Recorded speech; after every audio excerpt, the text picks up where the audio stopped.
Ohio's out of control COVID spread.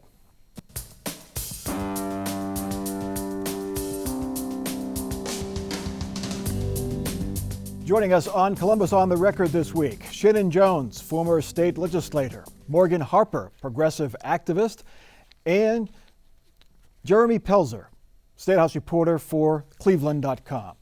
Like many states around the country, and particularly here in the Midwest, COVID is spreading fast and wide across Ohio. A month ago, we were seeing 1,000 new cases a day. Now this week, we saw 8,000 new cases on Friday. Take a look at the state's COVID spread map from just a month ago. All of those white counties, that means there was very little COVID. And the orange and red counties were in the minority a month ago. This is this week's COVID spread map. It is nearly all red with very high rates of COVID spread. And what's not red is orange with the just plain old high rates of COVID. Hospitalizations are at record levels. ICU admissions are up. Doctors worry about hospital capacity. So this week, Governor DeWine announced he will get a little tougher on the mask mandate, and he says he'll close bars, restaurants, and fitness centers if numbers don't improve by next week. We don't want to close anything, nothing. But the buck does stop with me. And I can tell you, and medical experts have told me, and hospitals told me, that at the rate we're going, this is not sustainable. We are going to have very bad consequences if this thing continues to go up at the rate it's going. Actually, the rate has increased. Jeremy, since that address, or since the governor's address on Wednesday, that was Thursday's news conference, but since Wednesday, COVID has increased 33%, the new cases each day. It seems like now the question is, will closing just bars, restaurants, and fitness centers be enough to stop this spread? Yeah, you can see the governor really struggling to grapple with what's happening because, at least anecdotally, he's saying a lot of the spread is just from people at private parties or people getting together, people who are just getting sick and tired of having to stay at home and not do the things that they're used to. And so the governor did what he normally does, where he kind of gives like a warning for people to do things voluntarily before he lays down the hammer. So he's doing that again. But yeah, he's really struggling to find anything he can to curb this spread. Shannon Jones, the governor was out ahead of most governors back in the spring. He was the first governor in the country to close K through 12 schools. He was one of the first to do a statewide stay-at-home order. Do you see him going that far again, given these numbers and how bad they are? Look, I think he's indicated that it is very much a last resort in his mind, and he's really trying to plead with people to take responsibility for what's going on with respect to the spread. And so, as Jeremy said, he likes to lay the groundwork and lead people to action, and he's certainly done that before, so maybe he can do it again. But I heard him say the buck stops with him, and so I'm sure he's not taking it off the table, even though it is very much a last resort. Morgan Harper, Ohio has a statewide mask mandate. The problem is it's impossible to enforce, but there are enforcement mechanisms, and the governor this week announced a new enforcement agency or unit with the Bureau of Workers' Compensation that's going to look at businesses, and they first get a warning if they're not having their employees or customers wear masks, and then they risk a 24-hour closure. But even then, the governor was like, well, I'm not so sure that we're still going to try to go with communication rather than enforcement. Should he just get tough with folks who aren't wearing masks and businesses that don't make their folks wear masks? Yeah, I think we've known for the entire pandemic what it takes to control it. And it involves the mask. It involves keeping people as distant as possible. And unfortunately, in winter, it's going to be even more important to do those things and also prevent people from being inside for prolonged periods of time together. So, the governor can continue with the light suggestions and warnings, but we really need action in order to prevent this level of hospitalizations, deaths, and to protect our frontline workers. Jeremy, at Monday's briefing this past week, a doctor who spoke at the briefing said that bars and restaurants really weren't the major source of spread. But now the governor is saying they would be first up on the closure or restriction list if numbers don't improve. is that going to be tough for him to? It's already being tough for him to sell to bars and restaurants. They're complaining about that already. Well, I think that if he issues a order to close down bars, restaurants, and fitness centers, you're going to hear a whooshing sound of lawyers running to the courthouse to sue over that. I think it's going to be immediately and quickly litigated. But again, like, the governor has limited resources and limited power to. He can't go into people's private homes and kick people out of people's homes, and so he's trying to use kind of the tools that he has, the power that he has, to kind of issue a warning saying, "Hey, you kids, knock it off, or I'm gonna, turn this car around." Jeremy, he cites weddings and funerals, and he said now folks have to stay in their seat if they're at a wedding. You can't have dancing, and you have to stay apart if you're at a funeral. Back in the spring, he shut down weddings and funerals. You couldn't have a large group at a wedding, but he won't do that this time, even though that he does say that is a major source of the spread.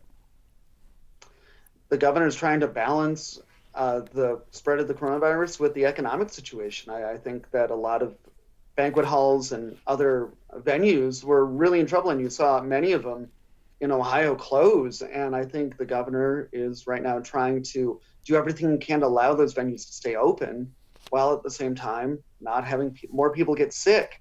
I can't tell you for sure why the governor didn't threaten or take action to close them down entirely, but I'm pretty sure it has to do with the fact that he wants these venues not to go out of business. Yeah, and they had a terrible spring, and I think some of them perhaps saw some recovery in the fall wedding season, which is now kind of coming to an end. So you wonder, even if they did order them to close, how many gatherings would be affected, since most of the fall weddings are in September and October, and maybe the first half of November.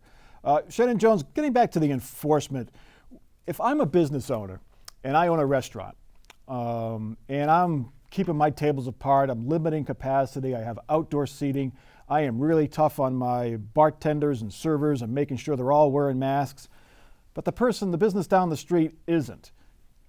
And we're seeing 8,000 cases a day. I kind of want the state to crack down on the guy next door. Why can't the state do something like that? What's the reluctance to try to crack down on businesses?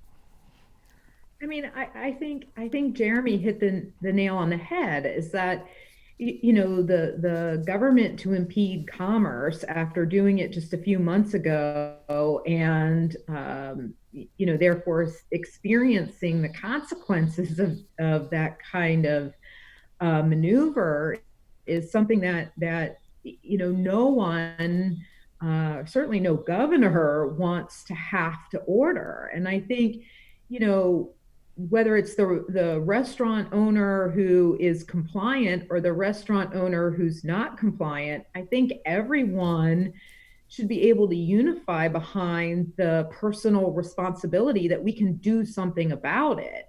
And, that's the part that seems to get missed when we talk about enforcement, is that the biggest thing we can do is wear the mask and socially distance. And then this doesn't become the issue. That's the part that's missing. Yeah, and it's been that way since the beginning. And Morgan Harper, I mean, it's when people listen to the news tonight, when they open the paper the next day and they see 8,000 new cases a day and they see that thing going straight up, they're going to start to stay home on their own.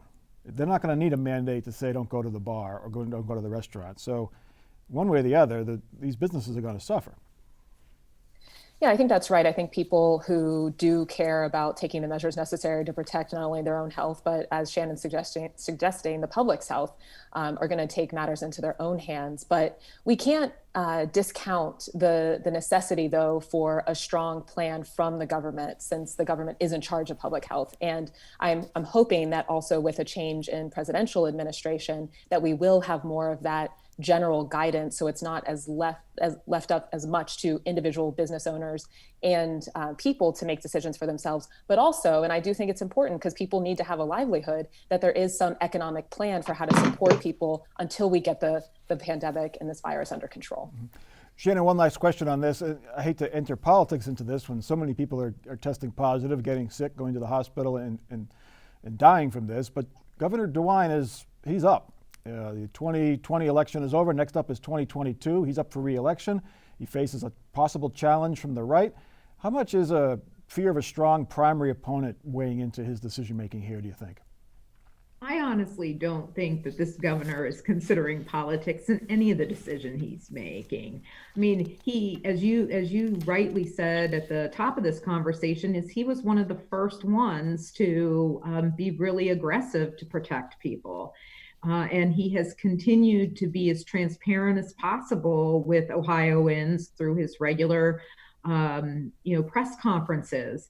And it's certainly not his history. I mean, historically, he's somebody that has, always done what he thought was the right thing to do. And frankly, I think the final point here is that voters have really been rewarding him with very high approval ratings consistently. And so I think, notwithstanding a primary, I think he's going to continue to do that which he thinks is right, that which he believes he's capable of doing and enforcing, balancing very complex interests.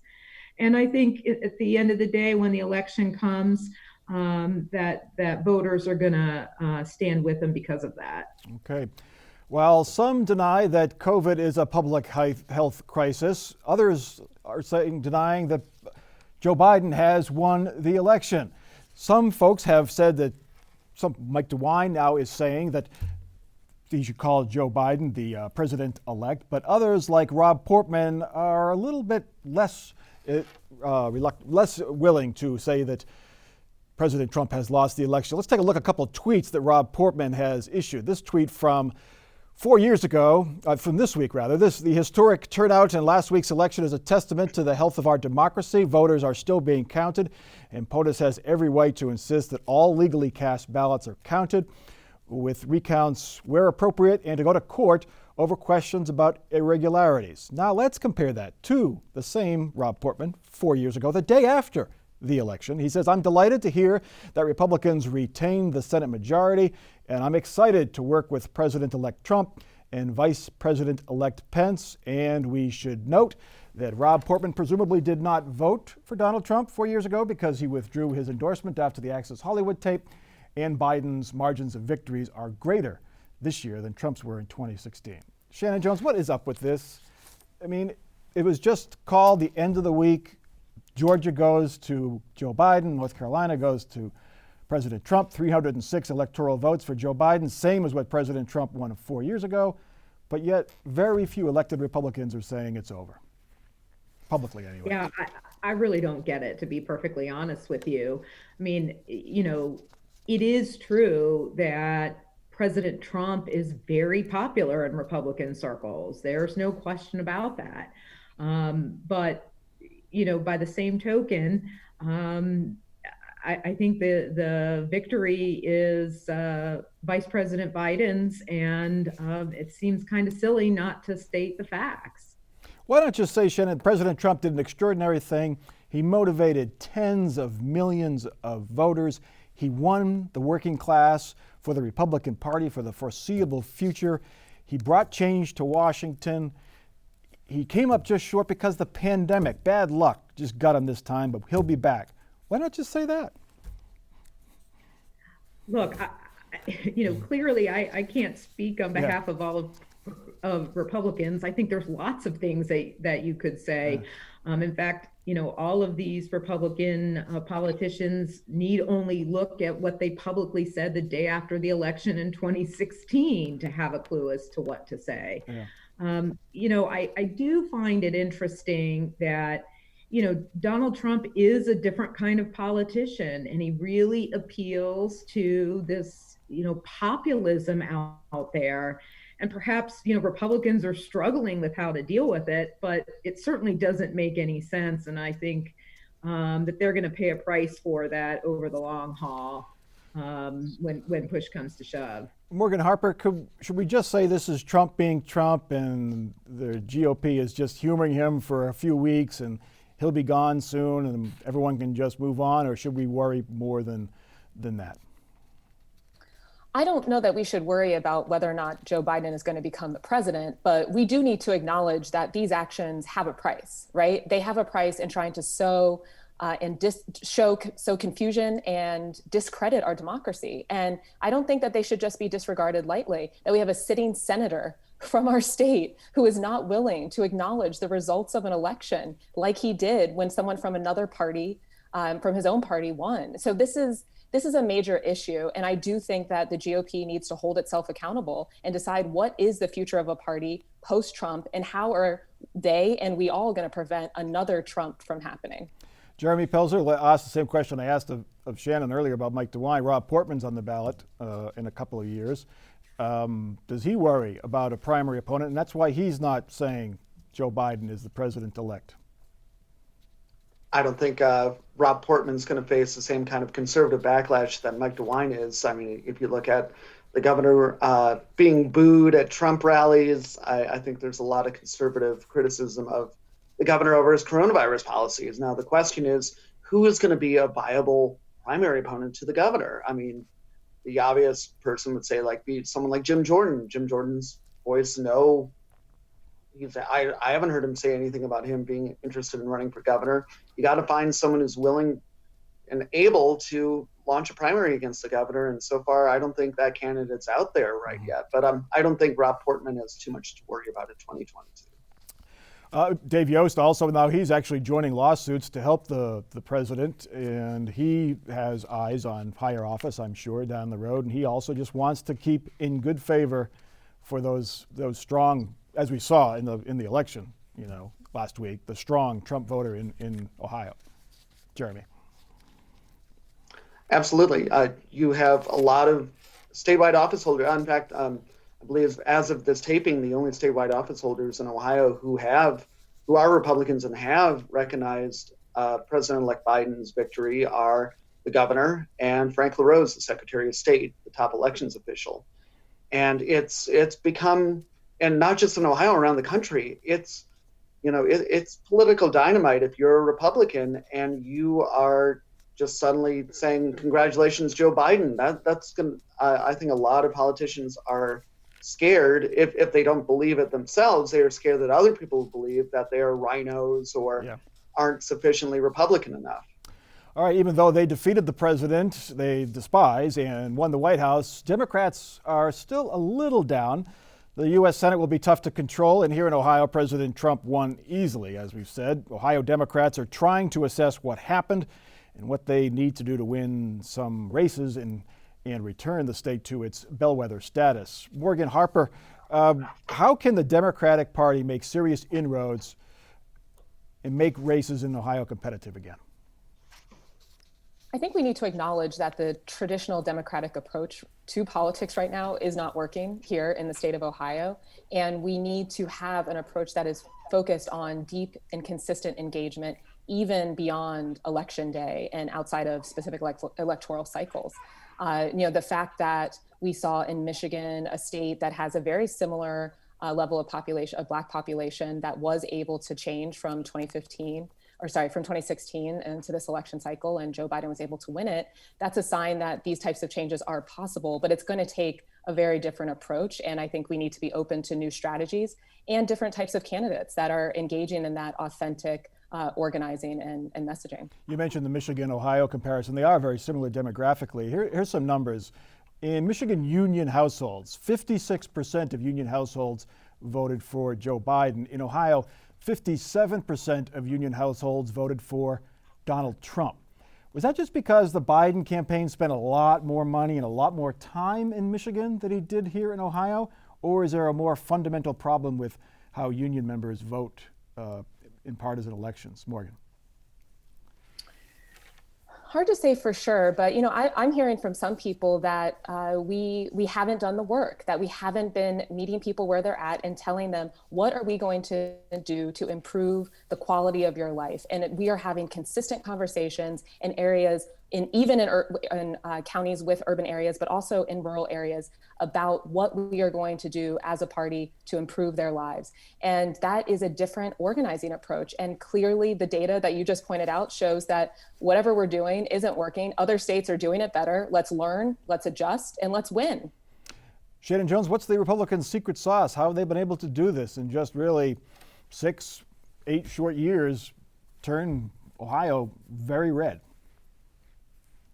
Well, look, I think it really speaks to the ineptitude of the state Democrat Party to actually indict the Republican Party. I mean, this is an election year where just a few months ago, the Speaker of the Ohio House was forced out of his speakership because of alleged FBI corruption of a massive, a massive type of fraud. And it never was even an issue. There was no indictment about it. In fact, the piece of legislation that is in question, or now law that is in question, Republicans don't seem to be really eager to do anything about it. It's just a lot of lip service.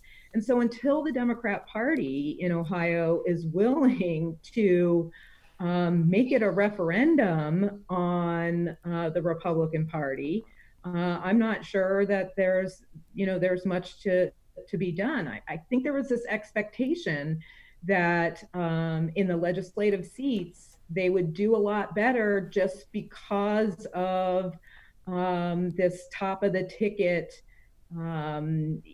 perspective that Joe Biden is gonna be successful, and that never materialized. And you had situations in both the House and the Senate where they may actually pick up seats, and they reelected the former speaker who's under FBI indictment. Yeah, well, he was unopposed, so that helped.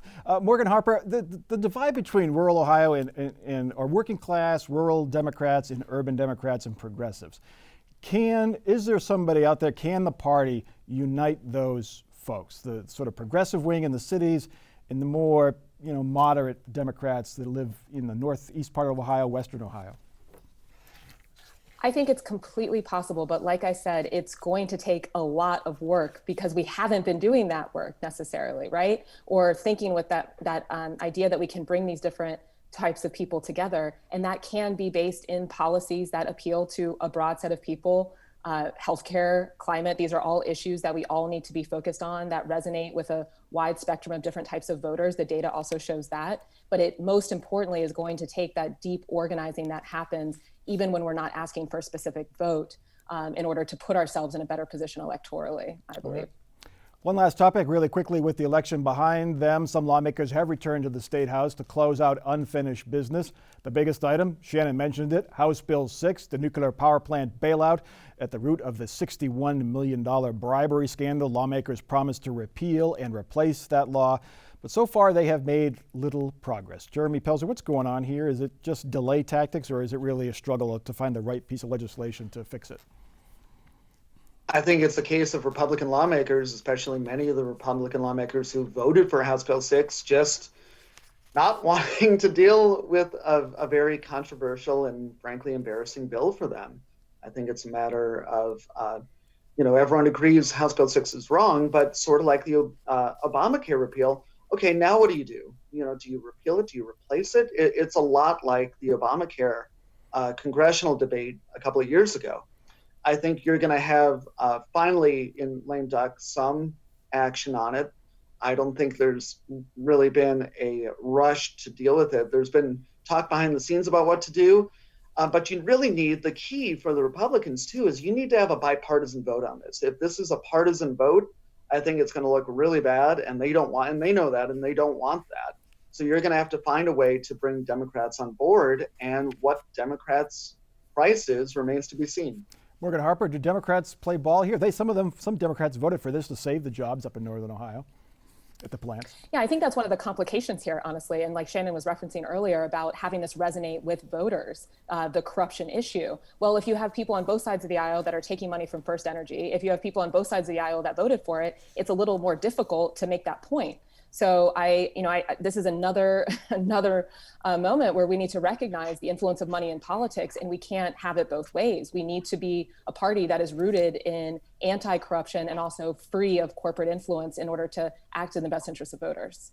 Shannon Jones, you used to sit in the legislature. Will it get done in the lame duck, do you think, real quickly?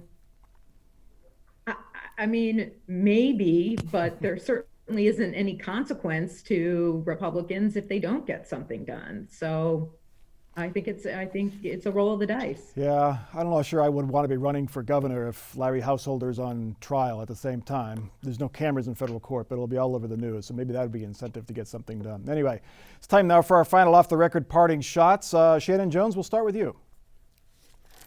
Well, coming from the southwest Ohio part, the southern part of the state, we've really been impacted by the closure of the Brent Spence Bridge, the I-75-71 bridge, one of the largest bridges in interstate travel in the country.